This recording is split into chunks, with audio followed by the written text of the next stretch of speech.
診所 Top 10 question 用咩牙膏好啊？有陣時咧，我會先問咗病人呢一個問題先嘅，洗碗用咩洗潔精好啊？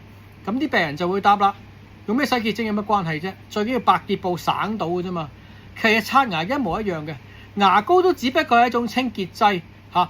最緊要嘅咧就係你支牙刷到個表面，同埋刷到個表面嘅時間要充足，係嘛？咁所以嚟講咧，嚴格上嚟講咧，牙膏咧裡面都會有啲微細嘅磨砂成分咧，係去到清除嗰啲菌膜啦。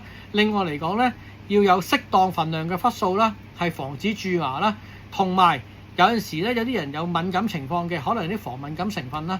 至於話漂白牙膏啊、美白牙膏啊，或者有一啲殺菌成分嚟講咧，對我哋嚟講咧，都唔係一啲好重要嘅成分嚟嘅。